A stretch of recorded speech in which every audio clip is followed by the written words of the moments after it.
Well, CES is always a little bit weird to me because I feel like companies always hold stuff back. Every year I feel, even in a normal CES, you have companies like Samsung talking about one thing, but they'll have lots of events throughout the year. And with the number of companies that have pulled back their presence at the show, I think it's even more of a sense that we'll see things even in the weeks to come that we may not see here. That being said, it looks like a lot of initiatives are being discussed, and you mentioned cars. That's always a huge one. Chips are also really big. We've already seen a number of announcements on the expected new GPUs, processors. With the amount that people have been working from home and the existing shortages on chips, you can see both the interest, but also the question of how these will become available. The other big discussion, which I've heard a lot about covering it, is everything involving the metaverse. Ever since Facebook renamed itself, there was a resurgence of interest in that. Companies had already been working on AR and VR and a lot of interconnected strategies for the past few years. We've been seeing a lot of movement in that. Sony talked about more details for its VR headset last night.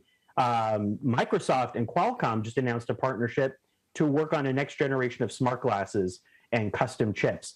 And there are a lot of little steps along those ways that I feel like are being talked about. NVIDIA sees its graphics and processing and 3D technology as being one of the things to build those 3D common standards for things like the metaverse. So to me, it is a lot of catchphrases. I feel like not as many people able to demo stuff.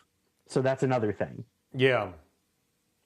It is, but I feel like Scott, by the way, just reading Scott, and I'm going to read you back to you, looking at who is there, it's kind of going back to the future in a way, right? You talked about CPUs and GPUs and graphics and computers, and I feel like we're going back to almost a hardware focus. Who's got the fastest internet Wi-Fi? Who can make sure we can work from home? It kind of goes to the pandemic trend, does it not? A lot of products and things I normally wouldn't really talk about, but because many of us are working at home, we suddenly realized, oh my gosh, my internet stinks.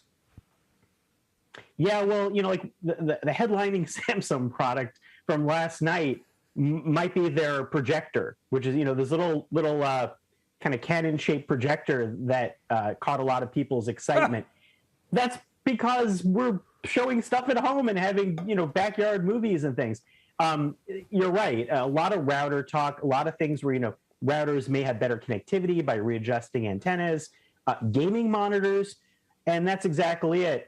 Not just people working from home in the short term, but there's just been a lot of movement in that space, and people are interested in buying things and getting things set up properly. So, yeah, I think that is true.